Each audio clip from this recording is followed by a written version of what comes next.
আজ 25শে মে 2024 খ্রিস্টাব্দ, রোজ শনিবার। আমরা শনিবারে সকালে অহিংস গণঅভ্যুত্থান বাংলাদেশের পক্ষ থেকে কর্মশালা করি প্রতি শনিবার সকাল 10টায়। কিন্তু আজকে আপনাদের আগমনে বিশেষ একটি কর্মশালা হচ্ছে। আপনারা সেই সুদূর গাইবান্ধা থেকে অনেক কষ্ট করে এই গরমের মধ্যে এসেছেন। যদিও এভাবে আসাটা কতটুকু যৌক্তিক হয়েছে সেটি পরের বিষয়, আমরা সেটি বলবো। তো আপনারা যে এসেছেন সেই কারণে আমরা অহিংস গণঅভ্যুত্থান বাংলাদেশের পক্ষ থেকে আপনাদেরকে শুভেচ্ছা অভিনন্দন জানাচ্ছি। আপনারা কত বড় ত্যাগী আজকে কিন্তু আপনারা প্রমাণ করেছেন। এই দুর্যোগকাল সময়ে এই প্রচণ্ড তাপমাত্রা মাথায় নিয়ে আপনারা শিশু বাচ্চা সহ আজকে গাইবান্ধা থেকে এসেছেন।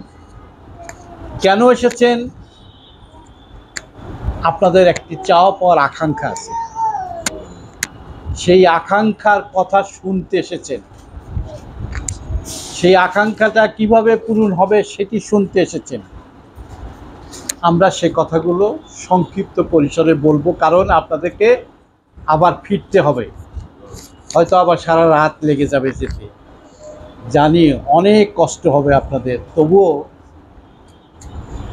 আমরা যারা অহিংস গণঅভ্যুত্থানে বাংলাদেশের কর্মসূচি নিয়ে কাজ করছি, আপনাদের এই কষ্ট, এই ত্যাগ দেখে আমি নিজেকে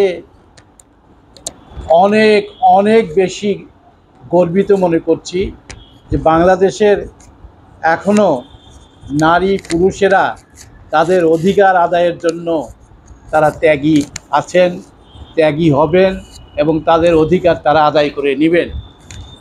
এটি আমরা এখন বিশ্বাস করতে পারি। এই জন্যই বিশ্বাস করি আপনাদের এই ত্যাগ, এই মহত্ব, এই যে চাওয়া পাওয়ার অধিকার আদায়ের জন্য আপনারা আজকে এই ঢাকা রাজধানী অহিংস গণঅভ্যুত্থান বাংলাদেশের ধানমন্ডি কেন্দ্রীয় কার্যালয়ে এসেছেন, এক অভূতপূর্ব একটি আশ্চর্যের বিষয় হিসেবে আমাদের কাছে দেখা দিয়েছে। এবং এই ভিডিওটি যারা দেশের মধ্যে থেকে এবং দেশের বাইরে থেকে আমাদের যারা শহীদ বন্ধুরা দেখবেন, তারাও কিন্তু ভাববেন যে এই দেশের নারী পুরুষেরা, অধিকার বঞ্চিত মানুষেরা কিভাবে এত কষ্ট করে তাদের ত্যাগ স্বীকার করে তাদের অধিকার আদায়ের জন্য তৎপর হচ্ছে। আপনাদেরকে আবারও শুভেচ্ছা জানাচ্ছি।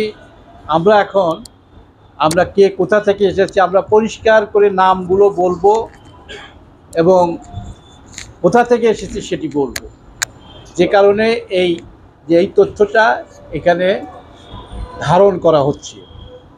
আপনাদের সবাইকে প্রাথমিক শুভেচ্ছা, অভিনন্দন। সবাই ভালো থাকবেন। খোদা হাফেজ।